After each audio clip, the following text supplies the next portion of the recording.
Welcome to our COGET training for this school year. We're just going to go a little bit over some logistics, the why behind the COGET, and then we're going to jump right into the testing process.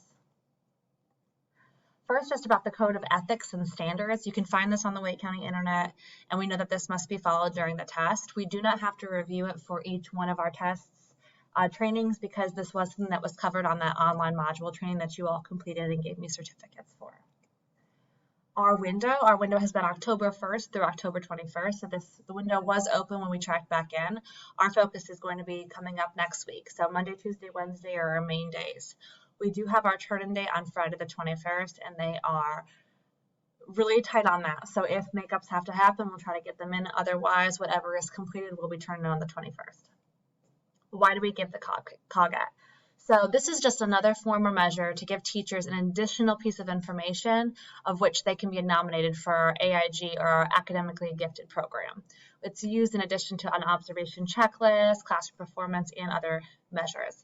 It can also be used along with other information to adapt instruction in ways that enhance the student chances of success in learning. Because you'll notice when you're given the COGET, the questioning and the type of questions is different than what we're used to seeing in our everyday ELA or math tests.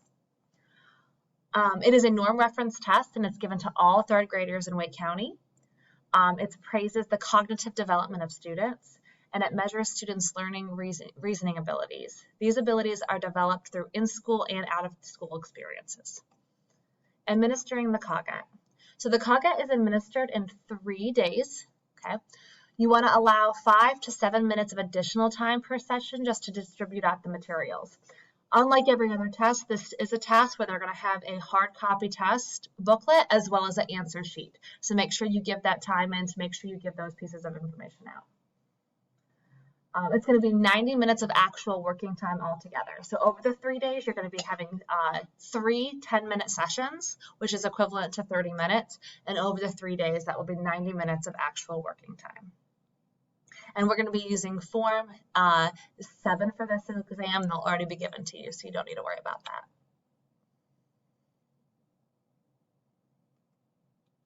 Okay. Administration guidelines. So make sure that you study the manual in advance. I've already given you guys all of your manuals in your mailboxes. Read aloud only the directions in blue. Do not provide any demonstrations or explanations of actual test items. Do not supply any materials not listed in the manual. There's at least one sample per test. So you're going to start off with a sample question each of the test. Be aware that materials may vary from test to test. And then follow the script as written, but feel free to repeat, explain, and provide additional samples if necessary before testing begins. Testing environment.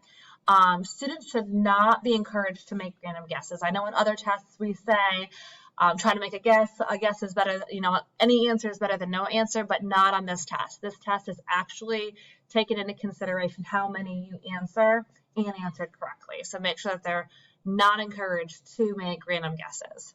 And then proctors do not have to be present for this test administration. Okay. Eligible students, all of our third grade students who are not on the Extend 1. So anyone in Ms. Krista's class would not be taking this. Otherwise, they are taking the COGET. Demographic information. So you'll notice on the answer sheet, there is a spot that talks about demographics and ethnicity. So some were already pre-coded, and then I already went ahead and pre-coded the program and ethnicity. So those are ready to go on our answer sheets. Okay. So on the day 1, it's going to be the verbal battery test. So you'll notice that there's 3 separate tests in the verbal battery. Each one should be given for 10 minutes each. Test 1 is the verbal analogies, test 2 is sentence completion, and test 3 is a verbal classification. The directions for this begin on page 16. However, those all have to do about filling out the ethnicity and things based off of that, which your students will not be doing. So you're actually going to be starting reading your booklet on page 19. So when you're in your manual, make sure you mark page 19 where it starts saying taking the test. Pay close attention to the directions in brown. So remember, the directions are in brown. What you say is going to be in blue. Only read directions in blue to students. There's no scrap paper on this day. So the only thing that the students should have is a pencil. Collect test materials after verbal classification test. So you're going to do, for example, hand out materials. You're going to do test 1. You're going to read directions. They're going to take test 1. You're going to stop. You're going to read directions 2, and then 3. After test 3, you're going to collect all materials. Remember, there is a time frame, and it's 10 minutes. After that 10 minutes, you tell them that they are done, and whatever they have answered in that time frame is what you're going to be collecting.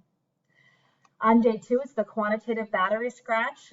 You will need scratch paper this day. So it's the next 3 tests that are going to be given. So these directions begin on page 29. This is the only day that they're going to use scrap paper. And double check to ensure that the student gets the correct answer sheet with his or her name. So you're going to hand them a book and you're going to hand them their answer sheet. The book does not matter because I haven't said it yet, students should not be writing in this book. These test books are used from year to year. So please explain to your students that they should not be writing in the test book. Their answer should be going straight onto the answer sheet. And then collect materials after this test. Make sure that we collect any of those papers. I will be collecting them at the end. Just so that they are securely destroyed. And lastly is our day 3. So this will be our Wednesday. So again, there's 3 10-minute tests. There's the figure matrices, paper folding, and figure classification. These directions begin on page 37. There's no scrap paper again today. And again, double check to ensure that student gets the correct answer sheet with his or her name. Very important, do not demonstrate the folding of paper in test 8. And this is actually really important why students do not get scrap paper this day.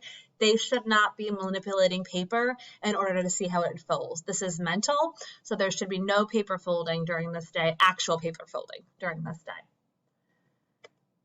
Okay, just some big reminders going into this test that each test is only 10 minutes. The only time this isn't taken into consideration is when we have read aloud, and I'll discuss that in a minute. Materials will be picked up daily, so make sure I'm going to give you your box. In that box are going to be your manuals, the test booklets. It's going to be a testing quiet sign and your answer sheets. After your first 3 tests on day 1, you're going to put everything back into that box. We're going to count materials, and you'll get it all out the following day.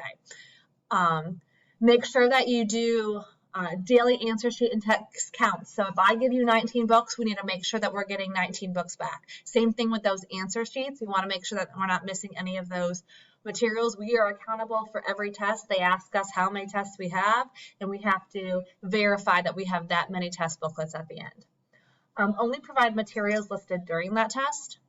Make sure students are bubbling in dark and as neatly as possible.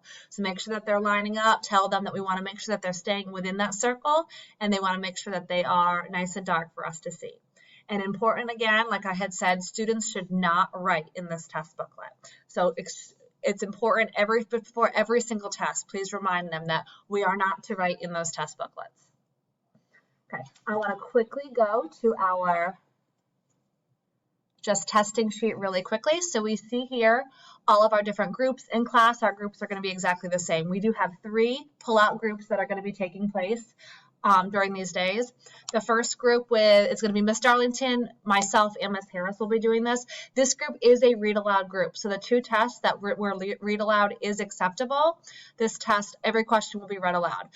Because of this, there is no time limit. So you go ahead, you'll read, you'll wait till everyone answers, and then you'll move on to the next. And there's no time limit for this. You'll see Miss Anderson, we do have a read aloud 1-to-1 and dictate to scribe, which means your student will point to the words that are the answer that they want, and you will actually circle it in the book for them. And then the last group does not have read aloud, so they just need that separate setting. So they will follow the 10-minute like everybody else.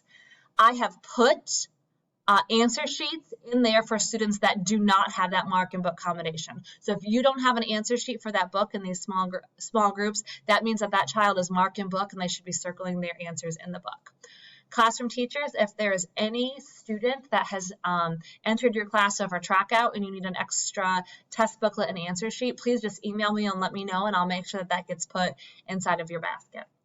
Otherwise, if you guys have any other questions while you're looking through this or looking through your manual or anything you need, do not hesitate.